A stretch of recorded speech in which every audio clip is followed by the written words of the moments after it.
हरे कृष्णा। आप सभी को कृष्ण जन्माष्टमी की बहुत बहुत शुभकामनाएं। आज की इस वीडियो में हम जानेंगे प्रभु श्री कृष्ण से जुड़े कुछ तथ्यों के बारे में।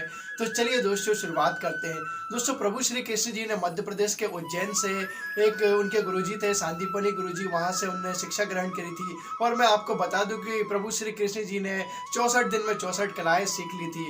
दोस्तों प्रभु श्री कृष्ण जी ने अपने गुरुजी को ऐसी दक्षिणा दी या ऐसी दक्षिणा कभी किसी ने दी होगी। दोस्तों प्रभु श्री कृष्ण जी ने उनके गुरु को, उनके एक पुत्र था वो गुम हो चुका था, वो कहीं पर मर गया था, और उसके बाद प्रभु श्री कृष्ण जी ने उनके गुरुजी के पुत्र को ढूंढ के लाए और उसे जीवित करके उनके गुरुजी को उनको गुरु दक्षिणा में दिया। द्रौपदी की लाज भरी सभा में प्रभु श्री कृष्ण ने ही बचाई थी, ये बात आप सभी लोग बहुत अच्छी तरीके से जानते हैं। पर इसके पीछे क्या कहानी है? जब प्रभु श्री कृष्ण जी के बुआ के लड़के शिशुपाल का जन्म हुआ था, तभी आकाशवाणी हुई थी कि कृष्ण ही इस शिशुपाल का वध करेगा। तो उन्होंने उनकी बुआ को वचन दे दिया था कि मैं इसकी 100 गलतियां माफ कर दूंगा, पर जैसे ही इसकी 100 गलतियों से ज्यादा गलतियां हो जाएगी वैसे ही इसका वध कर दूंगा।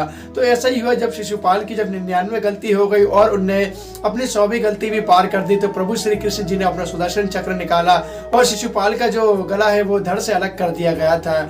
चक्र चलाते वक्त प्रभु श्री कृष्ण जी की उंगली में चोट लग गई थी और खून निकलने लगा था। वहीं द्रौपदी भी खड़ी थी। द्रौपदी ने तुरंत अपनी साड़ी का पल्लू बांधा और प्रभु श्री कृष्ण जी की उंगली में बांध दिया था। प्रभु श्री कृष्ण जी ने बोला था कि द्रौपदी, मैं इस साड़ी के पल्लू के चीर का मैं ऋण जरूर चुकाऊंगा। वही ऋण प्रभु श्री कृष्ण जी ने द्रौपदी की जब राजसभा में जब उसकी लाज जा रही थी, तो प्रभु श्री कृष्ण ने ही उसकी लाज बचाई थी। प्रभु श्री कृष्ण जी का जन्म रोहिणी नक्षत्र में हुआ था और प्रभु कृष्ण जी देवकी माता के 8वें पुत्र थे। दोस्तों जैसे ही देवकी माता और वासुदेव जी की विवाह हुआ था, वैसे ही कंस जी उनको जब छोड़ने जा रहा था, तभी एक आकाशवाणी हुई कि कंस, देवकी का 8वां पुत्र ही तुम्हारी मृत्यु का कारण बनेगा। तो कंस बहुत चिंतित होने लगा।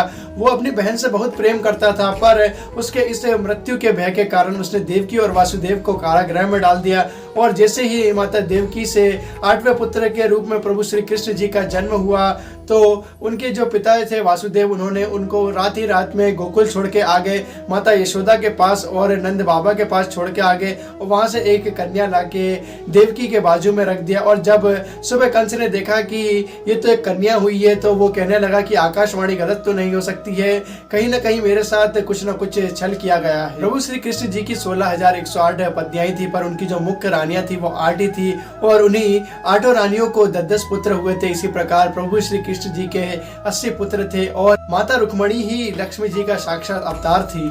क्या आप लोग जानते हैं कि ऐसे एक अर्जुन एकमात्र ही नहीं थे कि जिनने प्रभु श्री कृष्ण जी के मुंह से गीता जी सुनी थी। उनके अलावा 2 व्यक्ति और थे जिसने प्रभु श्री कृष्ण जी के मुख से ही गीता जी का सार सुना था। वह थे महाबली बजरंग बली, जो कि अर्जुन के रथ पे के ध्वज पे विराजमान थे, और धृतराष्ट्र के जो सारथी थे संजय, उनने भी इस गीता का सार सुना, क्योंकि आज के जो सारथी थे संजय, उनके पास दिव्य दृष्टि थी, जिसके कारण वे महाभारत का युद्ध पूरा देखते थे और महाराजा धृतराष्ट्र को सुनाते थे कि युद्ध में ये हो रहा है।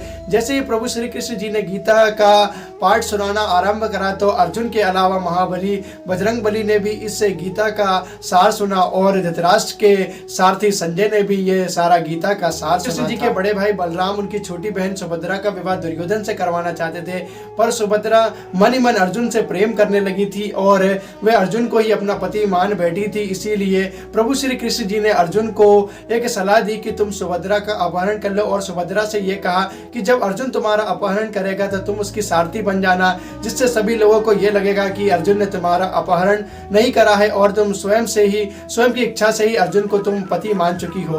दोस्तों मेरी बताई गई जानकारी अच्छी लगी तो मेरी वीडियो को लाइक करें, और मेरे चैनल पर नया है तो मेरे चैनल को सब्सक्राइब करें, और कमेंट में राधे राधे जरूर लिखें। और आप सभी को एक बार पुनः कृष्ण जन्माष्टमी की बहुत बहुत शुभकामनाएं।